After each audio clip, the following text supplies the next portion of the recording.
Je voudrais d'abord saluer l'opportunité de cette réunion et remercier mon collègue et grand frère Oumar Gueye pour nous avoir accueillis. Au cours de cette réunion, nous avons abordé un certain nombre de questions qu'il a déjà développées. Je voudrais me limiter à ce qu'il a déjà dit comme compte rendu, tant sur le programme Zéro Déchet, sur le programme Zéro Bidonville, à travers sa composante projet 100 000 logements, mais aussi surtout sur la nécessité d'adosser notre planification urbaine au plan national d'aménagement du territoire. Et nous avons reçu un certain nombre de recommandations du ministère des collectivités territoriales et du développement des territoires. Et nous nous engageons à la mettre en œuvre ensemble, parce que comme il l'a dit tantôt, le gouvernement est un, la politique est définie par le chef de l'État, chacun dans son domaine en train d'appliquer, mais nous ne pouvons pas les appliquer isolément.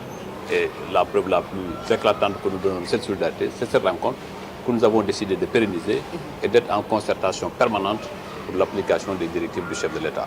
Aujourd'hui, il faut se réjouir que le projet est sorti des terres. Il y a eu un ensemble d'instruments que le chef de l'État a mis à la disposition des Sénégalais.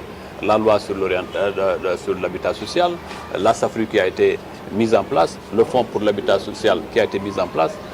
Le chef de l'État a mis aussi en place le guichet unique, a déclaré le projet 100 000 logements d'utilité publique. Donc il y a un certain nombre d'instruments qui ont été mis en place aujourd'hui qui ont permis le démarrage effectif du projet sur l'ensemble du territoire national. Mais le plus important, et M. le ministre Oumar Gueye l'a dit, l'UCG est en train déjà de faire un bon travail. Mais un travail n'est jamais parfait.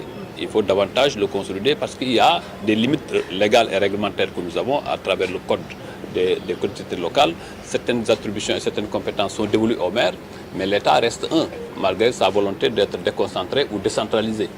Bientôt, nous sommes dans la réflexion d'une mise en place d'une sénégalaise de gestion des déchets qui sera une société anonyme.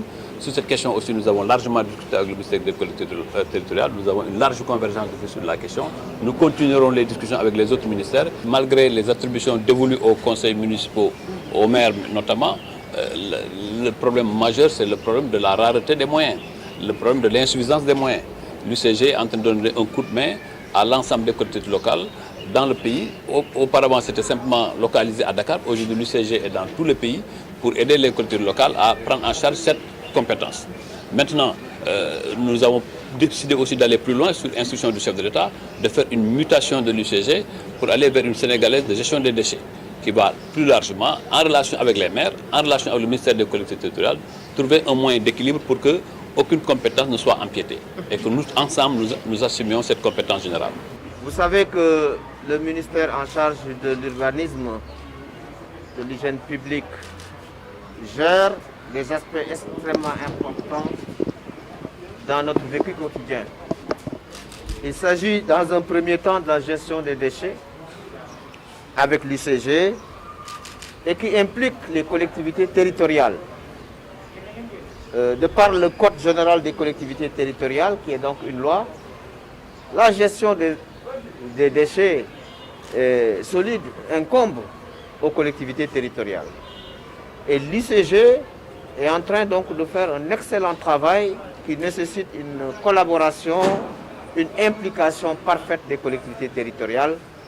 Nous avons passé en revue toute la problématique de cette gestion, y compris les grands projets à venir tels que le Promojet, qui va donc requalifier Bebes et qui va encore se développer dans le cadre d'une territorialisation des politiques publiques à travers les différents départements du Sénégal et impacter positivement la quasi-totalité des collectivités territoriales du Sénégal. Nous avons également passé en revue le programme de 100 000 logements, un programme phare du président Macky Sall, qui nécessite également une synergie d'action entre le ministère de l'Urbanisme et les collectivités territoriales. Ce programme de 100 000 logements qui va relever de manière significative le vécu des Sénégalais, parce que la demande est très forte. C'est d'ailleurs l'une des raisons pour laquelle le président Macky Sall a mis en œuvre ce programme, qui va aussi se territorialiser et qui va tenir compte également de l'aménagement du territoire. Parce que vous savez que le président Macky Sall a validé le 24 janvier 2020 le plan national d'aménagement et de développement des territoires et qui a fait l'objet par la suite d'une loi votée à l'Assemblée nationale, la LOADT, la loi d'orientation, le développement et l'aménagement des territoires. Tous les projets et programmes du Sénégal devront s'adosser à ce programme national d'aménagement du territoire et particulièrement le programme donc, des 100 000 logements qui va tenir compte de la répartition spatiale telle que définie par le plan national d'aménagement et de développement des territoires. Nous avons également noté avec satisfaction la collaboration franche qui existe entre la Direction générale de l'urbanisme et de l'architecture et l'Agence nationale de l'aménagement du territoire.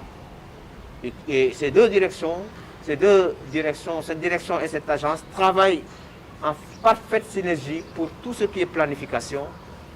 Et ce que nous avons noté également, c'est que nous avons une bonne expertise nationale. Quasiment, nous n'avons pas besoin d'expertise qui nous vienne de l'extérieur pour toutes les questions liées à la planification spatiale, à l'aménagement du territoire, également au programme géré au niveau du ministère de l'Urbanisme, de l'Hygiène publique, du logement. Donc, en conclusion, nous sommes sortis de cette rencontre entre départements ministériels satisfaits et nous allons mettre en œuvre maintenant toutes ces conclusions-là et cette synergie d'action. Nous allons accompagner, nous, en tant que ministère des collectivités territoriales, le ministère de l'urbanisme par rapport à ces missions pour qu'in fine, nous puissions avoir des résultats parce que nous n'oublions jamais, ce qui est important, c'est le résultat final par rapport au calendrier, aux échéances que le président Macky Sall a eu à nous fixer à travers nos deux départements ministériels. Donc voilà en résumé ce que nous pouvons retenir de ce travail important que nous avons eu à avoir avec mon collègue, le ministre de l'Urbanisme et Madame le secrétaire d'État au logement et leurs équipes.